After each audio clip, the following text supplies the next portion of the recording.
Now, this is the second part of the revision, the working conditions in a factory, the long hours, we discussed that, and the dangerous machines. Children usually worked in bare feet with no safety equipment among machines with many moving parts.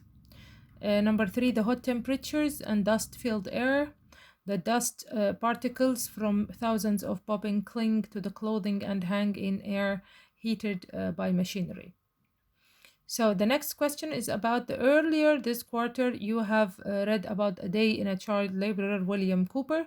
Compare aspects of his life to yours, like work hours, education, daily routine, entertainment, safety, and how hard life is for both of you. We have done this question in class earlier, and you're going to compare aspects of his life, and you have that in your class notes, all the details about William Cooper, and you're going to compare his life to your life. If you don't have an answer for that, you might ask one of your friends to share his or her answer with you, so just you can have more an ideas about this.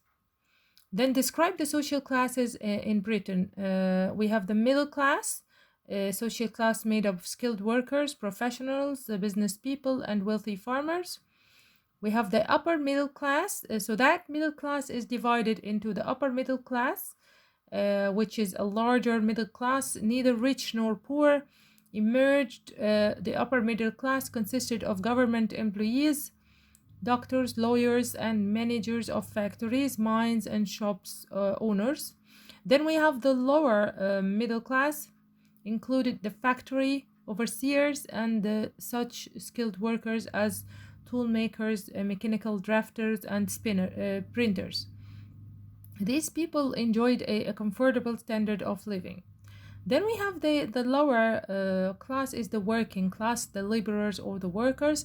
They suffered from poor living and hard working conditions. Then we're discussing the positive effects of the Industrial Revolution.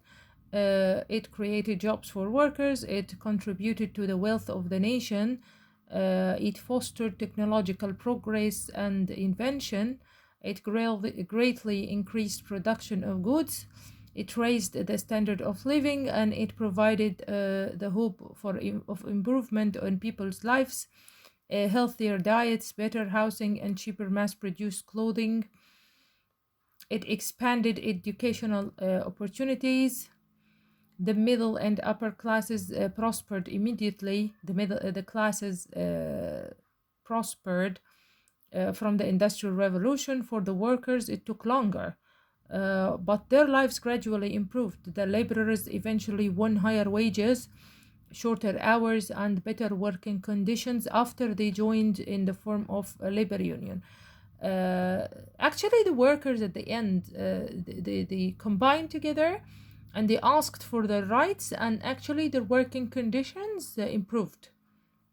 Then the long-term effects the long-term effects of the Industrial Revolution are still evident nowadays. So if I'm going to ask you about the long-term effects, the long-term effects that they are still evident nowadays, they are still, you can see their impact nowadays. Most people today in industrialized countries can afford consumer goods that would have been considered luxurious in 50 or 60 years ago.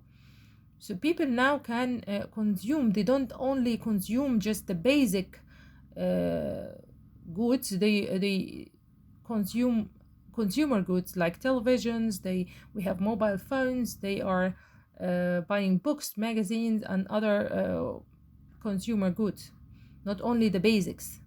In addition, their living and working conditions are much improved over those workers in the 19th century. Also, profits derived from industrialization produced tax revenues.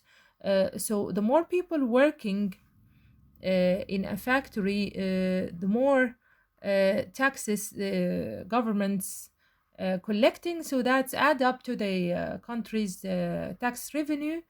Also, these funds, this money have allowed local, state, and federal governments, to invest in urban improvement. So they improved the cities and raised the standard of living in most city dwellers.